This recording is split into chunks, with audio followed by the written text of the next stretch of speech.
going down. How y'all doing? Welcome to the How Do You View You podcast with your host, Griffinstein. Today we have Kontac. Yes, sir. In the building. Today's show is brought to you by Sole Pickles, S-O-L-E Pickles. Use your code DARK11 to get $5 off your cha-cha, your pickles, your asparagus, all your vegetables. Sole Pickles, DARK11. Use that code. And if you're watching us on YouTube, subscribe, hit the thumbs up, leave a comment, tell us what you think. From Richmond, the teacher, the doctor, the procurer, the puppet master. You're making everything happen for the kids and for the grown-ups. If you be yourself, you'll like yourself. So, yes, sir. What's going on with your Kontac? Blessed to wake up another day, man. Crazy times, but we gonna get through it. So what's your main feeling on this toilet tissue theft and stuff? Well, not theft, but you know what I mean, hoarding. I mean, it doesn't take a pallet of toilet paper to last even a family of 10, but I feel bad for the elderly that can't go to the grocery stores and stuff like that. The ones that probably really need it, or the single parent families that got tons of kids, or I don't know. With me, we bought a few and that was it. We didn't go overboard with nothing. Yeah. So it's sad. It's real sad to see how people are. Yeah, when the times get when it gets squinched on them. So do you think what is this really hiding in? Is it hiding something? Do you think is there some when people say big things happen, it's because the government quotes is doing this and doing that. Somebody's making money right now off of this. Yeah. I don't know, the Clorox or the tissue companies, or they talking about charging people to get tested, the kits and stuff like that, when all that stuff should be free. Yeah. But I don't know. It's definitely. Imagine right now they tell you this is happening. How many people are going into their 401ks taking money out right now? Because they know that the stocks are going down. So it's a lot of things. We don't know what's happening. Yeah. So you just gotta, be smart about your money and stuff. I hear people saying, I'm gonna take all my money out the bank because the banks is gonna shut down, or I don't know, man. Gas is going down though, so it did go down. So yeah, it's some positive in this. Yeah, that's silly shit. But so what's going on? What is Kontac doing right now in this crisis to help the children and stuff like that? Well, right now, like, our school shut down for a month, so I'm taking over our Instagram account, and I'm gonna have a thing called the Word of the Day, where I got myself, other teachers, and some celebrities that are gonna give the kids a word of the day. They'll look up the word, write it down 10 times, use it in a sentence. Just something that they could do at home. Since I teach PE, I will also be doing some activities online for them, and read books, just different things, so kids can, kids that are on social media, they can log on and be like, and have stuff to do. So that's my thing. And then we're gonna do some reading of books and put it on YouTube, so kids all across the country can, just bear with this, and get some learning in while they're at the house. Yeah. Instead of playing video games all day. Yeah, something that don't build something. Yeah. Damn, that's good. That's pretty good. Because I remember you was just telling me about how some kids, this is their meal. Mm-hmm. This is their, this is the only thing. And you was going to talk about what y'all trying to implement? Our school, they're doing breakfast and lunch to all the kids, so they're figuring out a meeting place to where they can get their breakfast and lunch. But there's districts all over the state that are doing the same thing. I know in Richmond they're doing it. Like Steph Curry just had a big thing for Alameda County for the same thing, to get breakfast and lunch, because the thing is, a lot of kids need school breakfast and lunch, or they won't have it at home. So that, you got to think about that during this time in those school. And then the parents that have to, what I hate is, it's like the parents that have to stay home from school. you know, the ones that can't miss work. You know, like what happens? You know, you got to pay the bills, or you got to stay home with the kids. So I don't know. It sucks. It really does. You know, I mean, I guess I could say I'm happy my kids are older, but I would have to do the same thing. You know, so it's sacrifices. You know, and I don't know. It's like I'm glad like our district, Aspire Public Schools, they're paying all the non-salaried workers. They're paying all of them throughout this crisis, and that's dope. Like the hourlies would probably get nothing, but now they're getting their checks, their regular checks. But they're doing things like they're going to be calling parents and checking in with kids and stuff like that. So they are working, but you know it's good that they get to get paid too. Because man, a lot of people is only like a check and a half away from the street. Real talk. Man, that's good. I'm happy to see that at least that is working out. Yes, sir. So I don't know if the people know, but I was on your last children's album, the Never Give Up. Yeah. So you want to get the people up to date on that and the next project, the next two projects actually. Yeah, we man, I've been working behind the scenes. You know, I mean, I'm not one of the household names like your bigger rappers, but I talk to Rave and different people I know. I like staying in my lane, and my lane is the positive music. You know, a lot of people don't like the positive music, but there's millions of people that love positive music. And myself being a teacher, it's like I'm a role model. You know, so short story. Back in the days, I put an album out with E-Ray-C, and one of my students bought the album at Tower Records, and he came to school with the album. And he was like, man, Mr. Steve, look, I got your album. And I just kind of like, damn. Not that one. Yeah, and it made me feel bad, man. And after that album, I stopped doing the cussing on albums. Right after that, the kid's name was Randy Garcia. I still remember it. And it made me feel bad because he's going to be listening to all this stuff, and I'm his teacher. So I remember I called his mom, and I said, hey, I want to buy the CD back from your son, and I bought it back. And then I told him, I said, man, I'm gonna do some music that you're gonna like. So about a year later, I put an album out called Learning in Motion. It was called Learning in Motion. And what happened was I got a grant for like $5,000 to put together this album. And I got over 100 kids from our school to come into a recording studio. Oh, I remember at different times. I remember that. And I had E-Ray-C on it. And the cool thing was the album got on the XXL magazine. I had a write-up about that album. So that brought some light to it. And then here comes the hyphy movement. You know, the hyphy movement was big. And then I was like, man, I got to do some positive things. So I did the Stay in School. And that was you know, like a goal of mine, not as far as financially, but just getting positive music across, because I got all the top hyphy people at that time on one song. It was the Jacka, R.I.P., Keep the Sneak, the Hood Stars, E40, Selsky, San Quinn. I got Mac and AK, I got E-Ray-C, Federation. I got all these guys on one song to tell kids to stay in school. And I remember I went to KMEL with it. And, you know, they're like, all right, we'll play it, you know, we'll play it.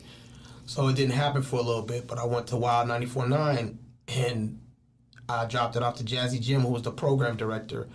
And by the time I drove home, I heard it on the radio. God damn. Yeah, and then much love to Chewy, because Chewy played it on his morning show. You know, so I got a little bit of KMEL love. They had it on their website. I'm not gonna knock them, but Wild 94.9, they played that single 15 times a day. Like, it was getting a lot of play, and I really appreciated it. So I put up the whole album out. It was called All Rap Ain't Bad. And like I was on the source for it, the allhiphop.com, and a whole bunch of different things. And then we did the Stay in School video, and that aired on MTV Jam. So, you know, that was like, it was big for me to just have a positive, you know, album. You know, somebody from Richmond doing it, you know? I mean, I was born in East Palo Alto and raised in Richmond, so I always tell everybody I got the best of both worlds. You know what I'm saying? I work back in East Palo Alto again, so it's like coming back home. Yeah. but I'm always back home again, so I have 2 homes. So I'm always going to represent both. You know, I'm going to represent Richmond forever. I'm going to represent East Palo Alto forever, because both those cities made me who I am today. You know, going through the West Contra Costa school district, we didn't have the best of books and all this and that, but you know, everybody had a teacher that cared about them. I'm pretty sure everybody had at least one person throughout their whole, you know, educational life, that they had somebody that really cared about them. And I, you know, like Miss Scott, I still talk to Miss Scott now to this day, and she was somebody that would look out for a lot of people. I remember when they had the Rodney King thing, and kids in Richmond was going crazy, and I remember they attacked the softball coach, and it was just a whole big thing. But she would be one of those people that would calm everybody down, like, you know, you don't need to do X, Y, and Z. You know, so, you know, there's good teachers everywhere, man. I believe that.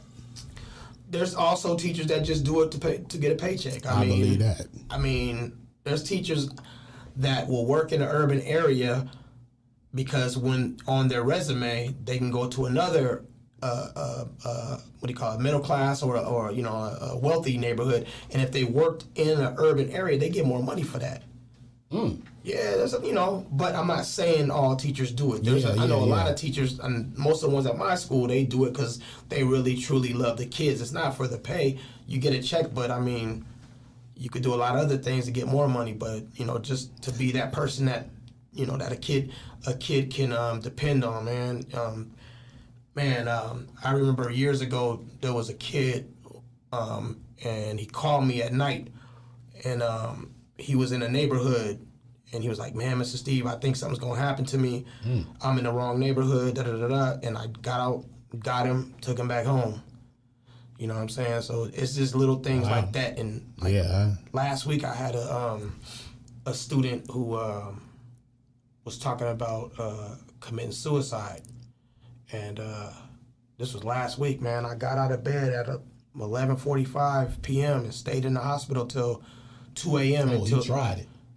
Yeah, the person tried it. I'm not gonna say if it's a he or she. Oh, I'm sorry. And I didn't get home till 2 a.m., man. And you know, I'm not one to post. I don't. No. But I'm just sharing it here. It's like I really do care about, you know, the kids, and that kid's mom appreciated it. Like, I didn't know who else to call, so I called Mr. Steve. So you know, I mean, yeah, you know, I'll do anything for the kids, and it's just not my kids. Like at my school, I mean, I've given back to a whole bunch of schools. When we did the All Rap Ain't Bad album, I gave 2 computers to Lincoln Elementary School.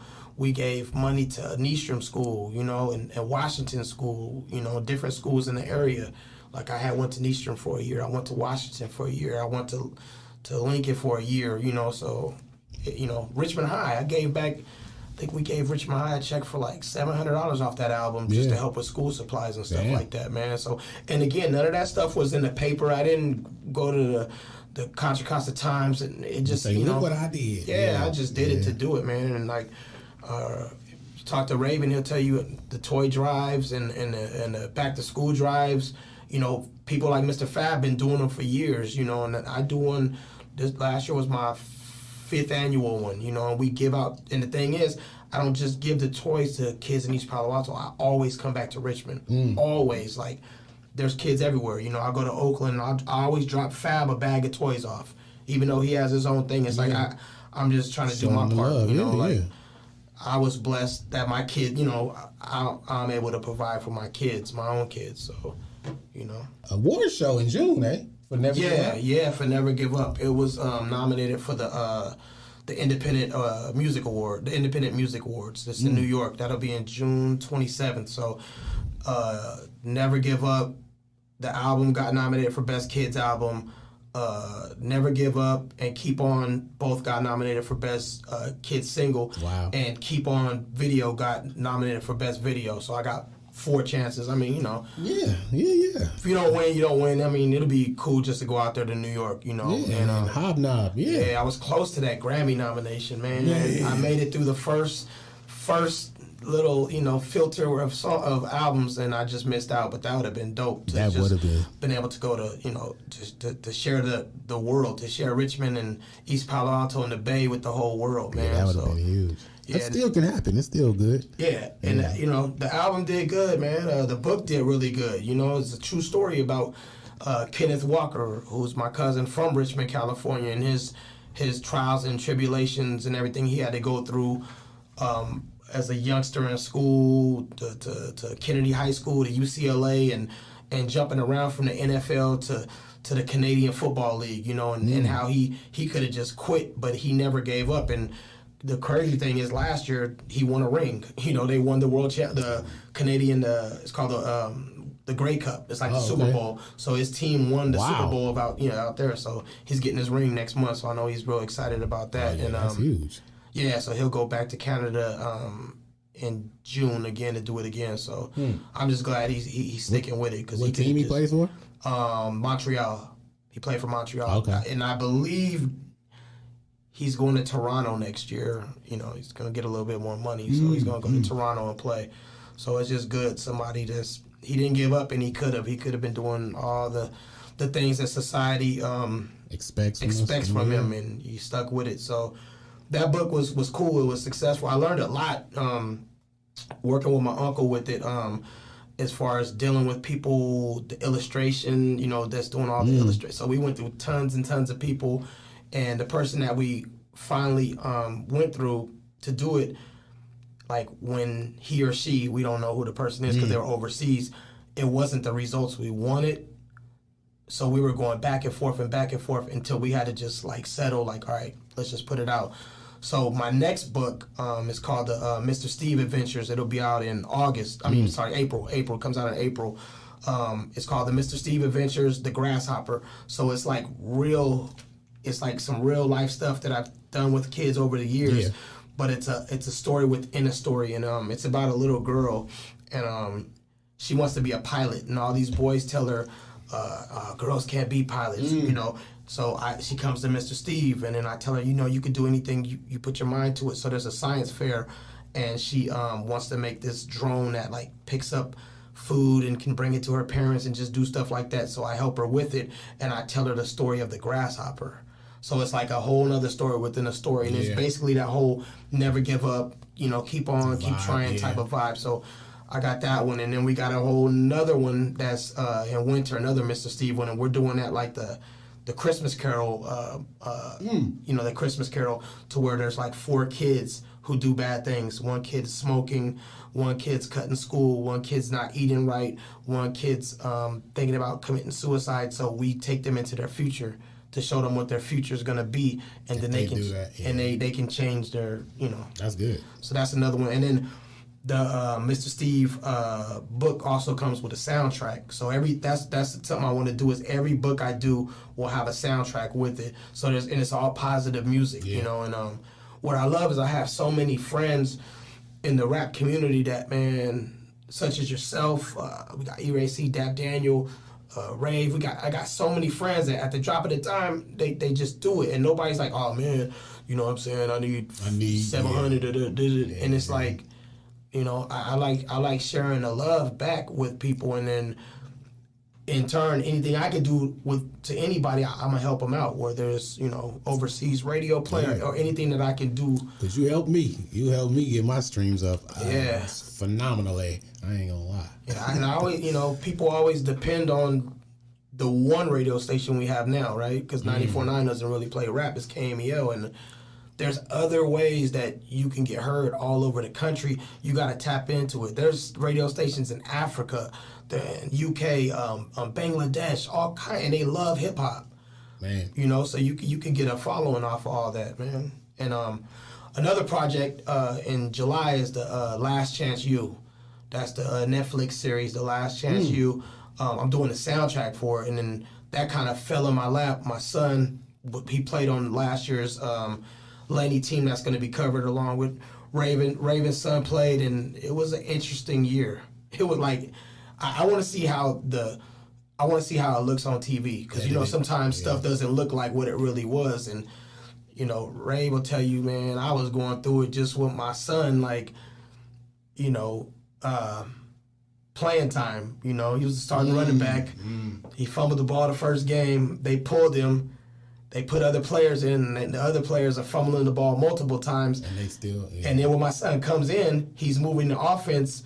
Whether if he doesn't run or not, the offense is scoring by the quarterback's throwing or whatever. And yeah, long story short, he's no longer at Laney. I mean, I can say it now. He's no longer at Laney because of that.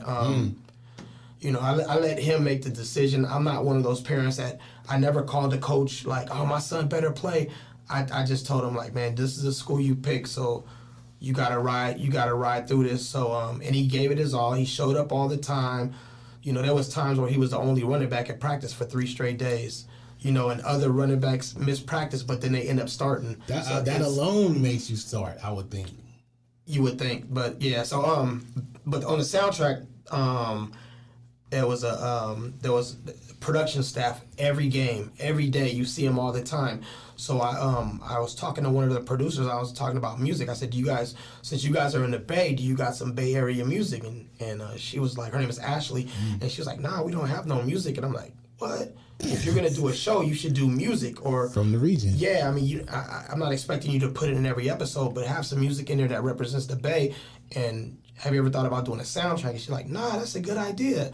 So we every game I would talk to her, and I was like, "Man, I could hook up a soundtrack." So I gave her the Never Give Up CD, and she loved it. And she was like, "Do you think you could make something like this, football-like, or you know, more, you know, not for little kids?" I'm like, "Yeah." So there it is. It'll be out the same day. The same day the show comes out. I think it's end of July. It'll be out on all the streaming stuff. So that's good. Yeah. So we got Never Give Up. The Never Give Up single from my album is going to be one of the songs on there. So that's, you know, that's a good thing for everybody involved. And then the good thing is all the artists will get their publishing. So that's the important thing is the publishing, man. Like some people be like, "Oh, you doing a soundtrack? Oh, they giving you thousands?" Nah, there's no money up front. You can get money up front or you can get publishing. You make your money off your publishing. My publishing. So yeah. I'm on that thing. You own that thing twice. You know what I mean? So, you know, and again, I always reach back and get my folks. You'll never see a whole bunch of the, you know, top tier rappers and I go out and get Snoop and this. I mean, it'd be good to have them, but I got people that can rap just as good as them, and they knock it out. So yeah, and we'll be doing the video. The first single is we redid the. If you ever watched Last Chance U, they have some drums, and it's always a band that plays drums at the beginning. So we redid the song with the drum pattern, and we'll do that, and then we'll probably try to do like 3 videos for it. So that's another project, man. So. But the books, all of Mr. Steve's, you self-publishing?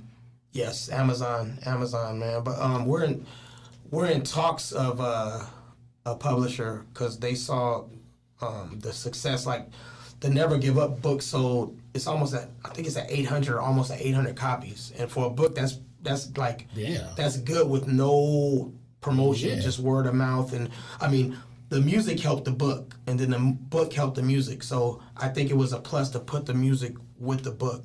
Because then you can listen to the music and buy the book, or buy the book and listen to the music. So, there's no publisher right now, but we've been talking to a few people about possibly doing that. So we'll see what happens. Yeah, that's good. That audio book thing. I got an audio book through the Contra Costa College, Contra Costa library system, and you can get any book you want as an audio book. So I think it's more. I think people, you know, they don't read them as much. So if you do all your books and you read them out, like you said on YouTube or whatever, that's going to be huge. I think that's going to be huge. Yeah, that's something good. That's a good thing, though. Yeah, man. You know, just trying to keep doing some positive things, man. That's what I'm all about is doing the positive stuff. I mean, like I said, back in the day, I was doing the regular rap like everybody else. I also got, you know, my hopes broken a few times, man. Like it was 2 times I was gonna sign with a major label, and it just last minute it didn't happen. So, you know, I'm glad I went through certain things like that now, because now I could just the independent game is the way to go now. You don't need no label. No. You don't need no label at all. Like they're a hindrance, I think. They're yeah, like back in the day, I was gonna sign with Mac 10 and Who Bangin' Records. I met one of his A&R people, and I had a single called Ghetto Booty, and the single was with 2 Live Crew. So that's like a whole other story on me, like doing my music and having 2 Live Crew. Like I used to tour with them. Every time they would come to the Bay, they would come get me, and I've done Modesto, Reno, Salinas, like Stockton, everywhere. Wow. City Nights at San Francisco. I performed at the first Wild 94.9 Bomb on stage with 2 Live Crew. 2 Live Crew? On stage with them, you know, and I learned a lot from them. You know, when you think of 2 Live Crew, you just think of naked girls, right? And that's all I think of. And all the raunchy stuff. And I seen all that, but they used to tell me like, man, we don't talk to none of the dancers like that. This is all business. And it was just like, wow, okay. Wow. Yeah, I didn't, you would think, Yeah. but it's all business, and it's like you need to make your money at the end of the day. That's how it should be, though. So, the single I had, it did good. It did really good. Like I was in rotation on Wild 94.9. We sold over 10,000. That's when people were buying singles. And at the time, Princess Diana, she died, and Elton John had that Candle in the Wind. And my single was second to that, like for like a month. Wow. Yeah, and I was on Billboard and all that. So that was big. So I go to the Who Bangin' offices in LA. I drive down there. I meet with them, and they're talking all the good stuff you want to hear. You know, Mac 10's not here right now because Big Pun just died. So Mac 10 was in New York because him, Pun, and Fat Joe were good friends. So they take me to the jewelry store next door, and they're like, all right, we're going to get your Who Bangin' chain. We're going to do the Ghetto Booty single. We're going to put Mac 10 on the remix. We're going to do a video. We're going to go through Priority Records. I was like juiced, you know. I was like, if there was social media, I would have looked like an idiot because I would have been posting, and I'm on Who Bangin'. I drive home excited, right? I'm excited. I remember they told me, yeah, you know, Mac 10 got a new girlfriend. I'm like, for real? So who is it? Oh, you can't tell nobody. It's T-Boz. I'm like, for real? This is before anybody knew all that. Yeah, I wouldn't have never thought that. Yeah, and then so, long story short, I wait 1 week, 2 weeks. Oh yeah, we still gonna get to you. Don't worry. 3 weeks. A month, oh, he just lost his deal with Priority. Oh. And I was just like, yeah, damn. So that stopped everything right there, man. That stopped everything. And, you know, it kind of, you know, that hurt. That one kind of hurt. I can imagine. So fast forward a year later, there's a music conference at USC. And Silky from Richmond, Silky was performing with Den Finn. From the 187 Fact, and they were on stage at USC. My uncle had hooked me up with this music conference. He said, you should just go to it. You might meet somebody. So I see her on stage. She sees me. She's doing her thing, and I'm cheering her on or whatever. And then backstage, I talked to her, and there was a whole bunch of labels. So if you went through like a classroom, there was Warner Brothers, Jive, Arista, and there was lines of people, like 100 people with their demos in each line, right? So the Richmond mentality in me, I remember well, me and my cousin Moan, we were at the Warner Brothers office, and the guy opened their room, and the guy, he opened the door, and he's like, man, all I've been hearing is trash. Who got some good music? I said, man, right here, man, I'm from the Bay Area, right here, Richmond, California. And he let us go before everybody. So we went in there, first single he played was the Ghetto Booty song. He loved it. Then we played a few other songs. He loved it. So he's like, all right, I'm going to call you. Here's my card. I didn't think nothing of it, you know, whatever. I went home. He called me. He's like, I got a flight for you to come to L.A.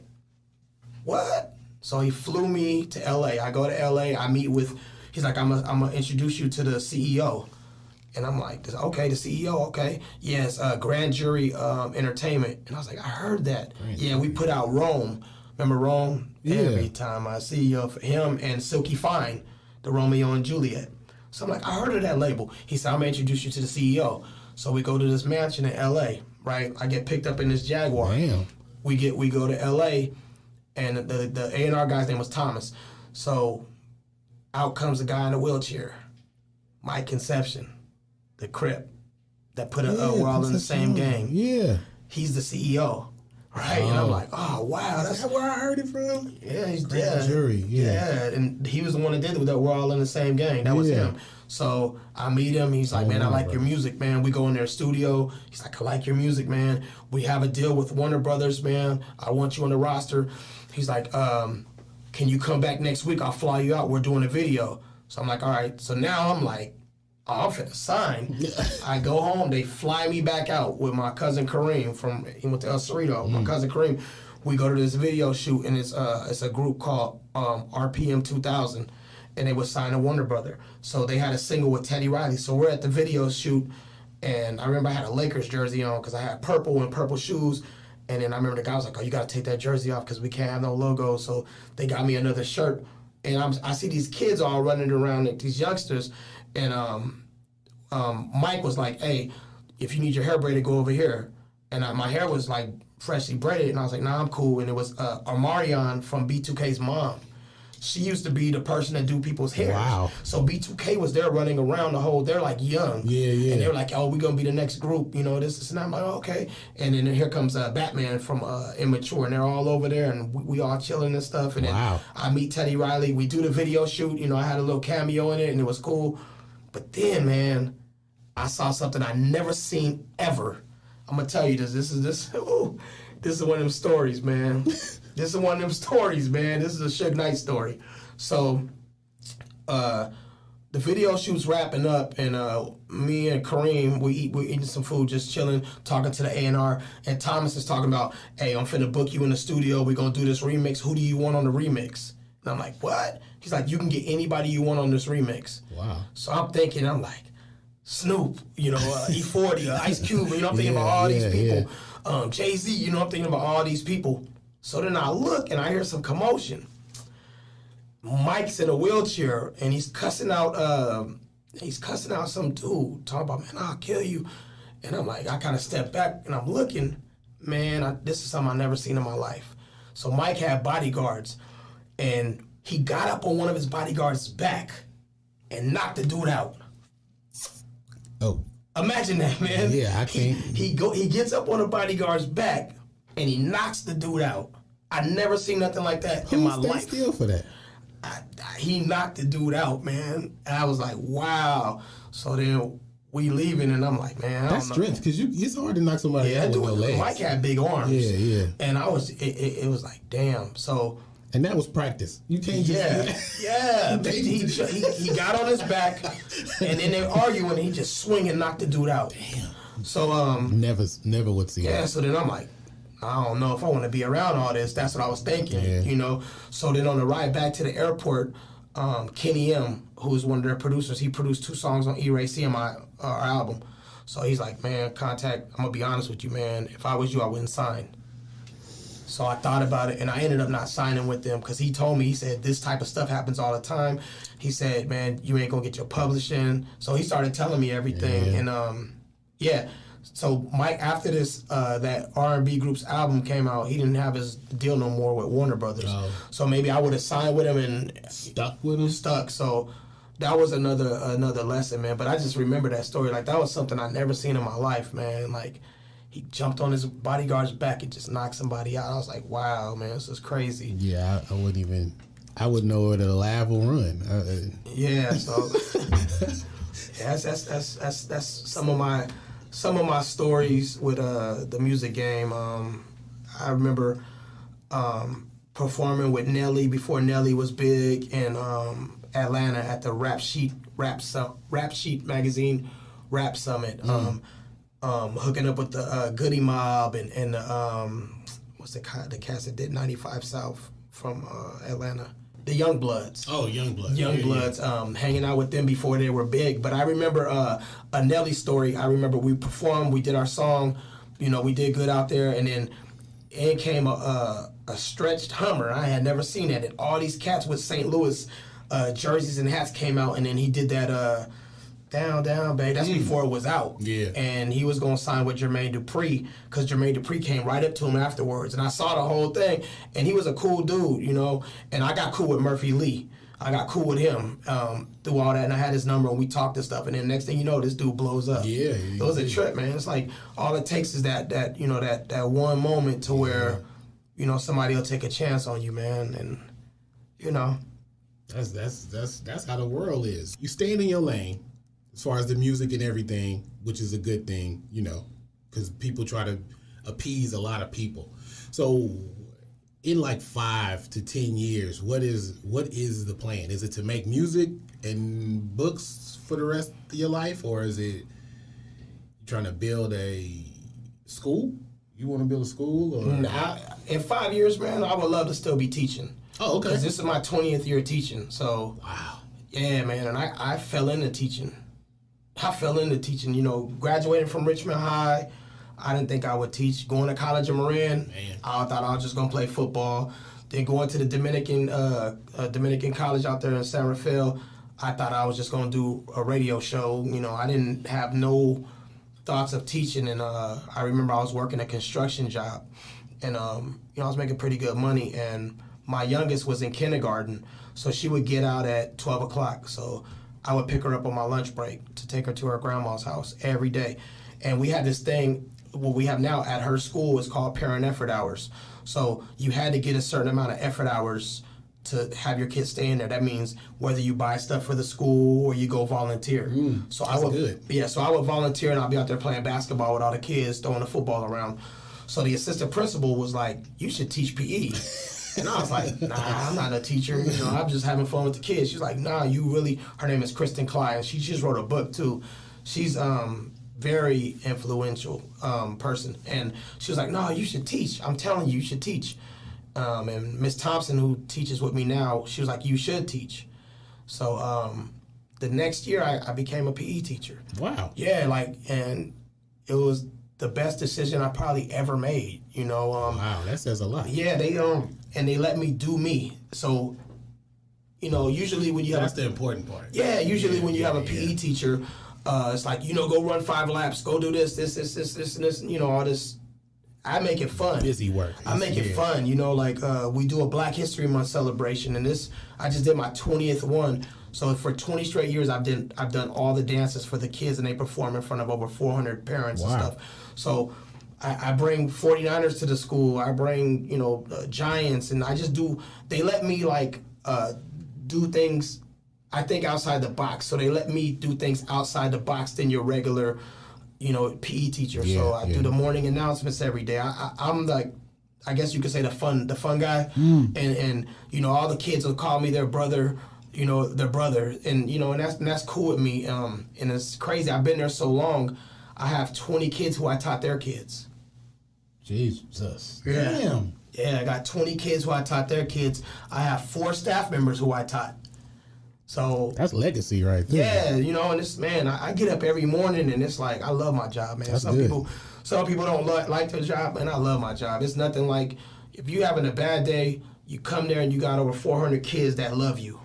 You know, and how can you be sad? Yeah, you can't. I mean, the world can be ending, and you gotta be Mr. Steve for these 400 kids. Shining light. You still gotta be. So, and I still do it, and I enjoy it, man. I enjoy my job. I can really say I'm actually happy for you, because that's rare. I mean, people will say they love their jobs, and then you talk to them, and they be like, "Man, you know, but that bitch on there." Yeah. If to truly love your job, I can't wait till I can do that. That's I think that's what the attainment should be. Yeah, and I've been blessed with good principals. I've never, knocking on wood, I've never had a bad principal. Every principal has always let me. They know I have the best interest of the kids, and they let me just be me. And I got a great staff, man. I've been there so long now, I can give advice. Damn. You know, so, I mean, you know, and I love to give advice, and I still learn, you know. I'm not the teacher that's going to tell you the A times E times C, you know. I'm not, but I've had to substitute before, you know. I can do a lesson, but, I mean, I love being outside. I just love it, man. There's a lot of games I learned in Richmond that we do, you know. Remember all of us when you were in the house and you didn't have a basketball hoop, you would get a wire, you know, the hanger. Hanger. You know, we'll do stuff like that. Yep. Yeah, the sock or the ball or the paper. Yep. And I do that with the kids now, or we'll just use a garbage can, and the kids call it curry ball because, you know, they love Steph Curry, so they'll call it curry ball, and it's different things like that we do to just, you know, have fun, man. And my motto's always been that if the kids ain't having fun, I'm not doing my job. Yeah, what are you doing then? Yeah. So I do have a question. Then why are teachers paid so? Why are they not paid higher? What is that? That's the $1 million question. I can say this. I get paid good. I put in 20 years. I get paid good for my job. But you can say I should be getting paid more. I don't know. I mean, if there's no teachers, there's no police officers. There's no doctors. There's no lawyers. There's no presidents. Teachers. It's the front line. I don't know. You would think, man. It would be, I think Gavin Newsom, I've seen some things he's doing helping out. So maybe that'll happen, man, because they're losing a lot of teachers every year. I mean, yeah. I mean, and if you can't, and I understand that you want to help kids, people, teachers, but if you can't feed your own kids off of it, or you have to drive all the way from San Luis Obispo. I remember a teacher we had in Portland. She used to drive from, and I didn't know where that was, but I looked it up, and I was like, she comes all the way from damn near, the other side of San Jose, L.A. almost. And I was like, I just didn't understand why they not getting, it's money here. What about the lottery money? I thought the lottery money was. I used to always say that. Where is that money at? Where is it? And I always tell this. I say this to other teachers. I play the lotto once a week, and I said, if I win the lotto, I'd still work. And they're like, what? I still would teach, and I would do it for free. See, that proves it, right? It's like, all right, give me my benefits, but I would do it for free, and I would give school. I wouldn't give schools money. I would build things or do things because sometimes you'll give a school some money and the school's not going to see it. The district, somebody's going. I would rather, all right, let me go to Nystrom. Let me buy you. You guys need A, B, C, and D. Let me just take care of that. That's how I would like to do it, man. Teaching has been rewarding, and I don't do it for the recognition, but I was able to win a few awards over my time. I won the Dennis Richmond Teacher of the Year award. Wow. And there was 5,000 teachers in the Bay Area, and I got chosen a PE teacher. Wow. So that was pretty. That was. Dennis Richmond gave it to you? Yeah. Wow. Dennis Richmond gave it to me, man, and they gave my school $5,000. So what I did with the money, this was during the recession, and we didn't have money for buses. So I gave the principal the check, and I said, just make sure every grade level can go to a field trip. So that whole $5,000 went to buses for field trips. Damn, that's huge. Yeah. I won the 49ers Teacher of the Week, and they gave me $1,000 for that, and we all the money went to field day. So that's like our end of the year like extravaganza for the kids. So we paid for that with that. I won the Warriors Community Impact Award. So from the Golden State Warriors. So they honored me at halftime, and that was cool. I saw the pictures, I think. Yeah, and then I won another 49ers award, and then I was in the running for the Gatorade PE Teacher of the Year, and I came in second to somebody on that. So, I mean, the awards are cool. The awards are cool, but the real award is when you got kids that graduated or kids that are out of school that come back and they still come to visit you. Yeah, that's good. That's the best thing. Or they still ask for your advice. I mean, there's been so many kids who've went the wrong route, and I've had to write letters to judges to help them out and stuff like that. Wow. I mean, I hate doing that, but I'm gonna do it. I'm gonna do it. I had, especially if they ask for help. Yeah. And we had our sister school was a high school, and we had football. So I coached football for 4 years. Like, we never had football, and that was the first time they had high school football in East Palo Alto since the 70s. So we raised money for that, and it was crazy. A quick story. We were in downtown Palo Alto, not East Palo Alto, Palo Alto. So we were in downtown Palo Alto with the team, and we had these little flyers, and it was like, if you could help donate, anything, so they're giving these flyers out, right? And I think we were there for 3 hours, and we probably got $20 total, right? So this older white lady took the flyer, and she was like, oh, okay, you guys are doing football? That's good. Oh, there's a number? Okay, I'll give you a call. Not thinking nothing of it. I get a call the next day. She's like, hey, can you, are you the coach? You're the one I met? Can you come to, she gave me the address. It was in Atherton. Now, Atherton is like Blackhawk. That's, that's like all the, so we're driving, and it was like myself, another coach, and 3 players. So we're driving to this like mansion, and I'm like, man, who stays here? Dang. So we get out the car, and we knock on the door, and she lets us in, and we walk in the house, and there's all this Giants memorabilia all over the place, and I'm like, wow. And her husband was Bob Lurie. He owned the Giants before they had AT&T Park, and they sold it. Wow. So he gave us $20,000 to start our football program. That was it, right? Yeah. Damn. Yeah, he gave us $20,000, and he didn't ask for nothing.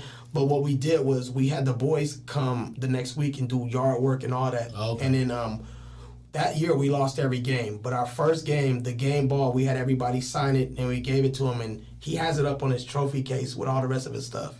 Oh, yeah. So that really treasures it. Yeah, and that made me think that dude really.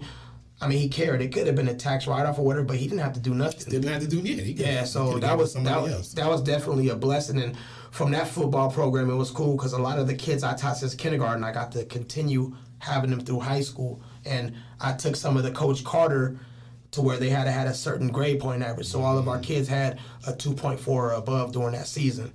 So it was fun while it lasted. And parents were happy that kids were listening to their parents. We had a thing called Tie Tuesday. So every Tuesday they had to wear a tie to school. So we would do little things like that just to prepare them for life afterwards, man. So that's a good thing. Very rewarding, Like I said, that's the best job in the world other than having 3 kids and one of them graduate from college, one of them about to graduate next month or in May, and one of them a junior. So that's like I feel I did my part as a parent. Every parent wants their kid to finish school or just to be a good citizen. Yeah. So good part of society, contributing part of society. Yeah. Huh, that's cool. That's cool. Is there anything you want the people to know, like stuff coming up that you need either help with, or you just want them to know about any? Oh yeah, if you see any of the books online or the music, stream it. Definitely, your kids can listen to the music. It's 100% positive. We did a guns not water balloons, water balloons not guns event a few years ago, and Rave and I will do it again. It was pretty cool. We had like free food. And we have some kids there, but I want to make it into a bigger thing, I want the whole city to kind of come around and just have like a good time for a few hours, and just like do it. I want to do it in Richmond and as well as do it in East Palo Alto. I want to just, I mean, one person can't change the world. I just want to make sure that kids have a good time and, and not have to worry about so much, and if you guys could donate to anything, it doesn't have to be to me, but if you guys donate, if you see there's a toy drive, a clothes drive, a school supply drive, make sure you guys do that, man, because there's a lot of parents that don't have, kids that don't have toys, and that's I can't see kids waking up in the morning, Christmas morning, with no toys. Yeah. Just the littlest thing can help somebody. So for me, I always try to give back. No matter what I do, I try my best to give back. And I'm always going to help anybody, anything I can do. If it's another artist, I'm not the biggest artist in the world, but I know people, there's something I could probably help out with, so that is my purpose, man. I never thought this would be my purpose in life, but maybe this is my purpose. We got some films we're working on, but I'll have, if you ever interview Bob Martis, that's a good guy to know. I'll have you talk to him about that. So we have some things in the works as far as film, like major films. So, and that's good. And the thing about him that I love is he's also the type of person that likes to give back, to give people an opportunity that won't have an opportunity to be part of the crew or have a job or go to a local catering company and help their business out. Like that's the type of stuff that he does. Martis, what's his name on the book? Yeah, he wrote it. He wrote it with me. Yeah, okay, Martis. yeah. That's all right, my uncle. Right. 5 Heartbeats. He was in I'ma Get You Sucker. He was in House Party 4, Rocky 3, the Robert Townsend Partners in Crimes. He played his twin brother, Lake Arrington's twin brother. He was the one, and I'm Gonna Get You Sucker, that died of all the gold, who had the gold overdose. Oh, yeah. So he had a lot of little roles, yeah, man. Yeah. He was one of the blind rappers in House Party 4. So he's definitely doing this thing. So, You know, Well, how can people reach you if they needed to, if they wanted some advice or anything? Just Instagram, Kontac 21 on Instagram or Twitter. Hit me up, man. Any advice, anything I can do to help you out, man. You know, I'm always willing to do that. Richmond and East Palo Alto got a lot in common. I think East Palo Alto was the murder capital for a little bit, and I think Richmond was. I mean, that's not something to be proud of. It's just you came from both. Is what I'm leaning at. And how do you? Because you work with kids, how do you? Because it ain't the older dudes. How do you stem the violence? How do you? No, not even the violence. How do you get people to work together so that we could do all the things that we think we need to do as far as building up, blacks? And That's a good question. And you're right. Richmond to me is a big East Palo Alto. That's all Richmond is a big East Palo Alto, or East Palo Alto is a small Richmond. Yeah, either they're the same. Man, you just got to talk to your kids, man. I mean, our era coming up, and there was beefs, and we had a whole bunch of shootings in Richmond. It was not safe to be from North Richmond and be in the South Side, or being Central and being North, or being Hilltop. I mean, there was all these sets and stuff like that. And it's the same thing with East Palo Alto. You had G-Town, the Mid, Flutta, Menlo, and all, all these different, the Village, all these. It's the same thing, but I think the most important thing you can do right now is talk to the youngsters, man. Let them know there's a better way other than violence. Put the guns down. Talk it out. I wish it would go down to where people would fight instead of shoot, but nobody wants to take a butt whooping. Especially they put it on Instagram. Nobody wants to do that. But all you can do now is just tell your kids you love them. Tell when you see somebody doing the wrong thing or whatever, try to talk to a kid. Some kids aren't going to listen to you, but you'll be surprised somebody might stop and listen to you. It's our part to help the next generation out, because if we don't, it's going to be worse. And they have it worse because they have social media. We didn't have social media coming up. You probably have a lot of guys in jail right now just because of people videotaping everything. Yeah. But it's just the world we live in, man. Because the aim is to be better. And I do understand, like you said, the dudes listen to you didn't want him listening to your album. But I figure if I have something in me, I'm going to get it out. That's Griffinstein is dark. It's just dark music. But people think it's my responsibility, and I do have a responsibility to do something positive, and I do. But parents, that's rule. That's role number one, ain't it? Yeah, it's the parents' responsibility to what your kids listen to. Some parents don't care and they let their kids listen to anything. I remember growing up, when my mom and dad separated. My dad let me hear Ice-T and Too Short. My mom would only let me listen to the Fat Boys or Run DMC. But my dad would explain to me everything in the songs. He would be like, he would say, this is like an act. This is like, he doesn't really do this or whatever. I remember my dad telling me, man, if you ever want to smoke some weed, come see me and I'll buy it for you. That's my dad. And I used to think, why am I going to smoke in front of my dad? But then later on in life, he told me, he was like, it's because you could have went and got it from anybody else and they could have put anything in it. Damed you. Yes, damed you, yeah. And then, growing up in Richmond with my grandma, we all stayed in the hood at one point, and my grandmother, she had a good job. She worked for HUD. So she took me from the hood and we stayed up in Hilltop. And she told me, you don't have to work. You don't have to just get good grades. Just do this and I'll take care of everything else. At first, I was like, nah, I'm still going to hang out. I'm still going to cut school. I'm still going to, do all that. I'm pretty sure everybody in Richmond remembers that if you cut school, they called you at 5 o'clock. Remember you get that phone call that your son has been, or your child was not in school today. Wow, no.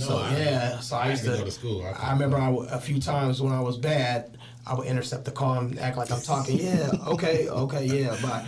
But she tried, and I think she did it. I owe a lot to her.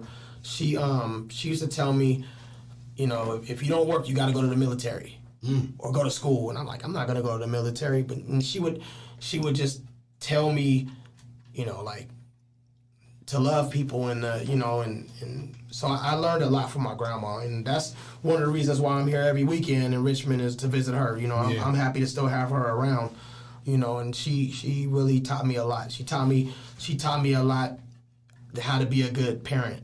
You know, she used to tell me if you get into it with your wife or this and that, don't take it out on the kids. It's not the kids' fault. It's never the kids' fault. So she would teach me drop a lot of gems. Yeah. So I owe a lot to her. But That's as good. far as the music, I mean, it's the parents' responsibility because you're the one. If your kid is young and you letting them on YouTube and Spotify and all that and listening to whatever, at least explain it to them. You know, because if not, they gonna be taking Molly's or lean or Just to Xanax see. and just to see. Yeah. So.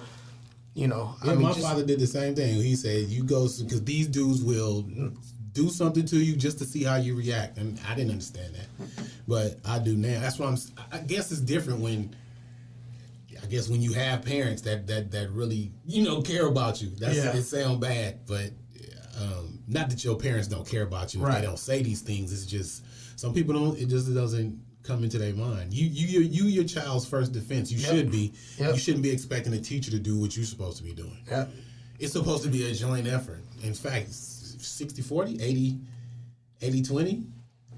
The parents should be higher, way Yeah, higher. it should be higher, especially if you're a father and you have a daughter. Oh my God. You know, I mean, sons, yeah, but if you have a daughter, you gotta tell your daughters a lot of things. You know, you gotta look out for your daughters and love your daughters. Yeah. But you know, Again, everybody watching and looking, hit the subscribe button for the How Do You View You podcast, and we brought to you by Soleil Pickles, SOLEPICKLES. I gotta order me a jar. Yeah, Yeah. Dark 11. Put the dark promo code Dark 11 in. You get $5 off. Okay. That cha-cha is amazing. I ain't gonna bullshit you. That cha-cha is amazing. And them garlic pickles. That's what I keep hearing that. Yeah, so that's the one. We on the Dark Network. Any shout outs? Last, you got the phone. Everybody in the Bay, man, from Richmond to East Palo Alto and everywhere in between.